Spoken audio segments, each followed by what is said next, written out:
Ikuti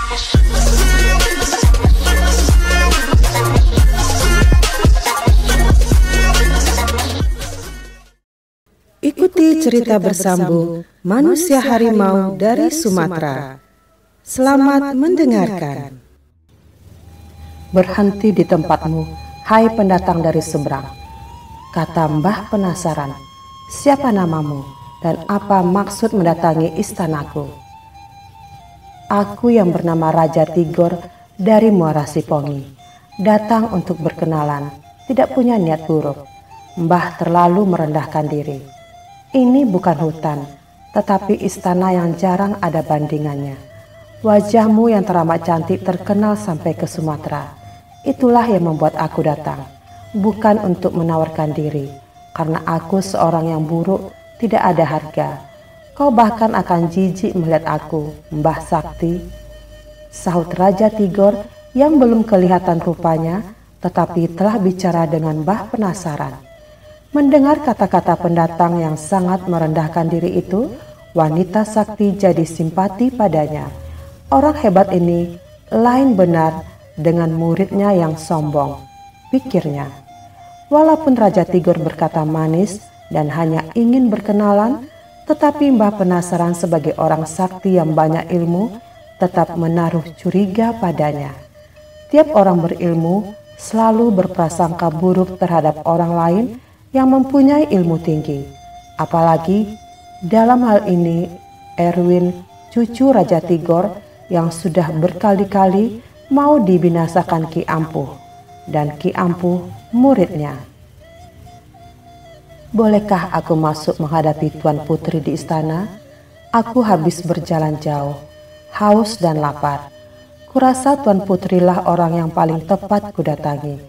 Aku kagum mendengar kisah mengenai diri Tuan Putri, begitu pula tentang ketinggian ilmu seorang wanita tercantik di seluruh jagat yang tidak bisa dimakan zaman.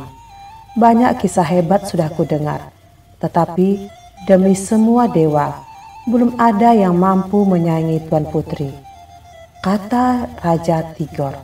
Suaranya tenang, kata-katanya keluar teratur, indah dan enak didengar. Mbah penasaran bagaikan dielus-elus. Dia selalu senang dengan pujian. Kalau anak muda memuji dia tak heran. Kalau Ki Ampuh memuji dia, lebih-lebih tidak heran lagi. Tetapi kalau seorang kakek yang punya ilmu begitu tinggi dan datang dari jauh menyampaikan kata-kata yang begitu indah, tentu lain nilainya. Maka Mbah penasaran merendah diri. Baginda Raja Tigor, terima kasih atas semua kata-kata yang lembut dan menyenangkan itu. Tetapi Raja salah alamat, karena aku hanyalah seorang perempuan dusun yang buruk dan dungu. Orang cantik tidak akan tinggal di hutan belantara semacam ini, Raja. Raja Tigor yang di zaman hidupnya biasa pegang peranan di dalam upacara-upacara adat menyahut. Kerendahan Tuan Putri membuktikan keagungan yang lebih tinggi daripada yang kuduga semula. Ia pun sudah bertanda bahwa Tuan Putri seorang yang arif lagi bijaksana. Belum lagi bertemu, aku telah mendapat begitu banyak pelajaran dari Tuan Putri. Mengapa Raja yang menyebut diriku dengan Tuan Putri? Padahal Raja tentu tahu bahwa aku tak lebih dari orang yang penasaran, sehingga aku digelarkan Mbah Penasaran. Seorang yang cantik seperti Tuan Putri tidak layak dinamakan Mbah Penasaran. Mbah pun tidak sesuai, karena Tuan Putri tidak pernah bisa jadi tua. Orang boleh penasaran dan tak puas oleh sesuatu sebab, tetapi tidaklah layak kalau dirinya lalu bernama penasaran. Itulah pendapatku mengenai diri Tuan Putri. Mbah Penasaran tidak menjawab.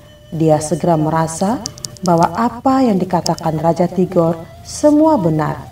Masa dia yang begitu cantik harus digelari Mbah yang artinya nenek? Nama Tuan Putri memang lebih pantas bagi dirinya. Raja Tigor tahu apa yang dipikirkan oleh perempuan itu.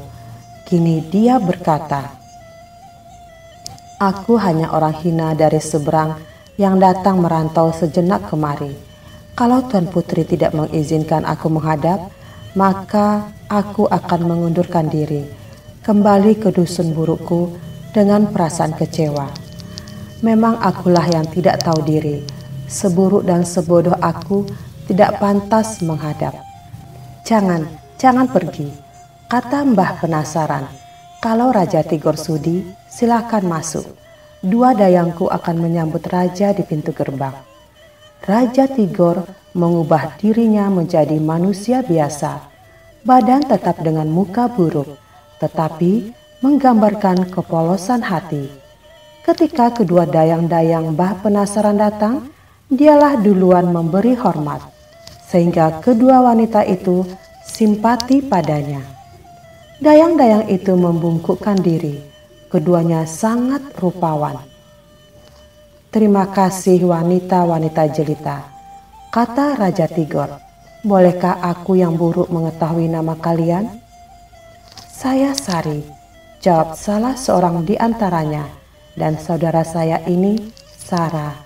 Kami telah mendengar banyak tentang raja dari Sumatera, dan kami merasa gembira Raja sudi menyinggahi tempat kami yang buruk ini. Wah, Tuan Putrinya rendah hati, dayang-dayangnya halus bahasa. Nanti aku habis kata-kata untuk mengimbangi kehalusan kalian, kata Raja Tigor. Rajalah yang suka merendahkan diri, padahal raja seseorang yang sangat perkasa. Orang yang benar-benar berilmu memang begitu. Lain sekali halnya dengan mereka yang berilmu tanggung. Tidak, aku orang Ina.